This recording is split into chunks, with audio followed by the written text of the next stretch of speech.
जम्मू में हुए यात्रियों की बस पर आतंकी हमले में कानपुर जवाहर नगर निवासी दिनेश गुप्ता घायल हो गए थे। दिनेश हैलट अस्पताल उपचार कराने पहुंचे, लेकिन यहां आंखों के स्पेशलिस्ट डॉक्टर न होने के कारण उन्हें केजीएमयू लखनऊ रेफर किया गया। वहां से भी निराश होकर वापस लौटना पड़ा।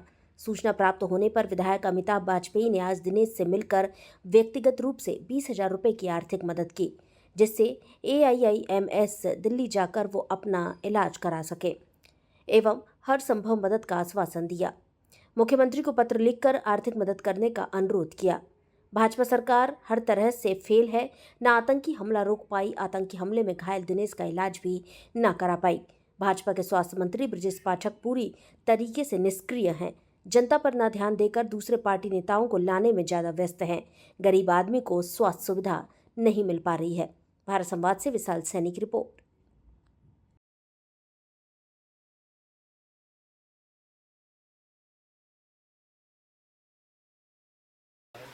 क्या नाम है आपका? मेरा नाम दिनेश गुप्ता है। आप कहाँ के निवासी हैं? मैं भैया सीसामाऊ क्षेत्र वार्ड 5 का जवान नगर का निवासी हूँ। अभी जो जम्मू में घटना हुई थी, आतंकी हमला हुआ था जिस बस पे, उस बस में आप भी सवार थे। जी मैं भी था। क्या क्या घटना हुई थी, कुछ जानकारी है? घटना से ये कि मैं बाबा के दर्शन करके कटरा के लिए वापस जा रहा था। सियासी जगह पे ही एक जगह पड़ती है, आतंकियों ने अचानक से हमला बोल दिया था। उसमें उन्होंने काफ़ी फायरिंग करी, गोली वोली, तो हम लोग नीचे बैठ गए थे। उसमें ड्राइवर को गोली लगी तो बस हमारी खाई में पलट गई 2 बार में। उसमें काफ़ी ज़्यादा चोटें आई, काफ़ी गंभीरता से घायल हो गए थे। तो जब हल्का फुल्का उठने की कोशिश कर रहे थे तो वो लोग 15-20 मिनट तक नीचे उतर के गोली बारूद कर रहे थे। और उन्होंने मेरी टांग पे 2 गोली मार दी थी और मेरी टांग टूट गई थी। मैं जख्मी हालत में वहीं पड़ा था और मेरे सबसे ज़्यादा सिर में चोट आई है। मेरे आँखों का पर्दा फट गया है, मुझे एक आँख से कुछ दिखाई नहीं दे रहा है। और जम्मू के हॉस्पिटल में मैं एडमिट था। उन्होंने मुझको 7 दिन एडमिट किया था, 9वें-10वें दिन छोड़ दिया है। बोला कि बाकी का इलाज आगे से कराइए। और मेरी आँख में बहुत तकलीफ़ और दिक्कत है, मैं देख नहीं पा रहा हूँ। और मुझको वहाँ से जम्मू से कानपुर भेज दिया गया। हैलट से थोड़ा बहुत इलाज हुआ, उन्होंने वहाँ से लखनऊ रेफ़र कर दिया था। और लखनऊ में बोला कि क्या नाम है, इनके आँखों का पर्दा फट गया है, इनकी 15-20 दिन दवा चलेगी और दवा खिलाइए, उसके बाद ही कुछ कर पाएंगे। उन्होंने हमको वहाँ पे एडमिट नहीं लिया। मैंने ही अपने ही पैसे से एम्बुलेंस करके घर पे आया हूँ और मेरे पास पैसे ऐसे थे नहीं कुछ भी। मैं खाने पीने के लिए मोहताज पड़ा हूँ। मैं सरकार से यही चाहता हूँ कि यहाँ की गवर्नमेंट से कि मेरा अच्छे से अच्छा और बढ़िया से बढ़िया किसी बड़े डॉक्टर को दिखा के इलाज करा करके हमको ठीक कर दें।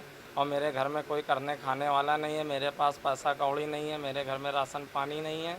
मुझको सरकार से यही विनती है कि मेरा पूरा खर्च दे करके मेरा अच्छे से पूरा इलाज करा दें। मैं जैसा था वैसा ठीक कर दें। मुझको बड़े से बड़े डॉक्टर से दिखा के, मेरी आँख से दिखाई नहीं दे रहा। मैं सरकार से हाथ जोड़कर यही विनती चाहता हूँ। एक कानपुर का एक नौजवान दिनेश, ये जम्मू के पास ये घायल हो गया था आतंकी घटना में। शिवखोड़ी दर्शन करने गया था, वहाँ ये घायल हुआ था। हम लोग संज्ञान में मामला आया था, लेकिन हमने देखा कि भारतीय जनता पार्टी के बहुत सारे नेता उसके घर आए, सांत्वना दी, उसकी मदद करने का आश्वासन दिया। उन्होंने सरकारी अस्पताल जो हैलट है हमारा सबसे अच्छा अस्पताल, वहाँ भेजा भी। पर फिर मालूम पड़ा कि हैलट में उसका इलाज ना हो करके उसको लखनऊ रिफ़र कर दिया गया। फिर उसका इलाज लखनऊ में भी नहीं हुआ। कल के समाचार पत्रों में मुझे मालूम पड़ा कि लखनऊ में भी उसका इलाज नहीं हो पाया। परिवार निराश होकर लौट आया। इसकी किसी प्रकार की आर्थिक मदद नहीं हुई और परिवार परेशानी की हालत में है। उसकी रोजी रोटी बंद पड़ी है और इलाज भी नहीं हो पा रहा है। तो ऐसे में हम समाजवादी जो पार्टी के हमारे कार्यकर्ता साथी हैं, उन्होंने खबर करी कि ऐसी परेशानी है। तो हम लोग आज मौके पर आए हैं। हम लोगों ने देखा है कि किस प्रकार से आतंकी घटना में घायल की कोई मदद सरकार द्वारा नहीं हो पा रही। वो सरकार जो 10 साल से है, वो ना आतंकवाद को काबू कर पाई और ना आतंकी घटनाओं में घायलों की मदद कर पा रही है, ना हम अपने कानपुर से लेकर लखनऊ तक इलाज की कोई ऐसी व्यवस्था विकसित कर पा रहे हैं जिसमें ऐसे पीड़ित की, ऐसे घायल की हम लोग सरकारी सिस्टम पर मदद भी करा पाएँ। इसलिए हमने आज आकर के परिवार को सांत्वना दी है समाजवादी पार्टी की ओर से, और अपने व्यक्तिगत तनख्वाह वाले खाते से उसको 20,000 रुपये की चेक दी है, ताकि वो परिवार उस पैसे से दिल्ली जा सके और दिल्ली जाके एम्स के डॉक्टरों को दिखा करके